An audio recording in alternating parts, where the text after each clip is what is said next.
Ilikuwa moment nzuri kwa sababu sisi tulikuwa tunataka pointi 6 kwenye mechi mbili, lakini tukapata pointi 4 kwa sababu baada ya mechi ya Yanga tukaenda kudraw na Mashujaa. So kwa sisi ilikuwa ni kitu kizuri kuweza kupata hizo point. Kwa hiyo tunamshukuru Mwenyezi Mungu. Kuna watu wanaamini mchezo mkikutana na Young Africans unakuwa sio ngumu.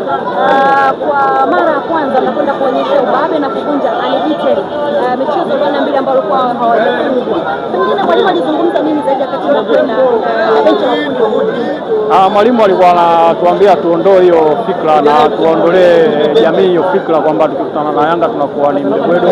So kwa sisi tukaenda kupambana na kupata ushindi. Kwa hiyo tulipata maelekezo yale. Na kama nafahamu mwalimu ni mwalimu wa aina gani kwenu ninyi? Mnaonekana mkiwa mna morali ya hali ya juu zaidi sana kupambana uwanjani. Ni mwalimu ambaye anaaminisha wachezaji, ni mwalimu ambaye anawapa moyo wachezaji pindi mnapokutana na timu Simba, Yanga, Azam na hizi timu nyingine za kawaida. Kwa hiyo naamini tunaweza kama hao wengine walikuwepo huko.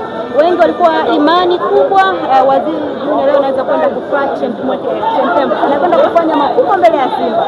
Haijawa hivyo. Kwa sababu kwenye mpira kuna kufunga na kutokufunga. Tumeona pia Simba wamekosa nafasi nyingi, lakini wamepata nafasi kupitia mkwaju wa penalty. So kwa sisi pia tulitengeneza nafasi lakini hakuyatumia, na mimi niliamini nikiingia nitapata nafasi kwa sababu nimeingia nikapata attempt moja kama mliona, lakini ndio fupi. Ilionekana ambao ilikuwa sio sawa, nasema na wachezaji wa Dodoma. Pengine kama kwenye mpira haturuhusiwi kuwa tofauti na watu wa nje. Sisi kazi yetu ni kucheza mpira na focus yetu ni ndani ya pitch. Kwa hiyo hao mashabiki au ball boy wanapofanya vurugu hatutakiwi kuwaingilia, tunatakiwa tuwaache. Sisi kazi yetu ni mpira na referee ndani ya uwanja. Asante. Pengine malengo yako ni yapi kama mchezaji ikiwa tunaelekea mwishoni mwa msimu?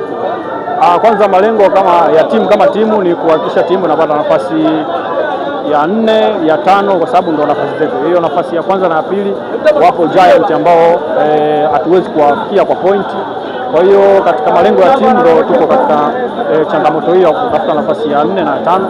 Na mchezaji kama mchezaji ni kuweza kujihakikisha kuweza kupata nafasi kwa kila mechi na kuweza Ni kweli unaweza kusema kwamba mabeki wa Simba ni wagumu zaidi kuwafunga kuliko mabeki wa timu zingine? Sio wagumu kwa sababu wameshafungwa pia.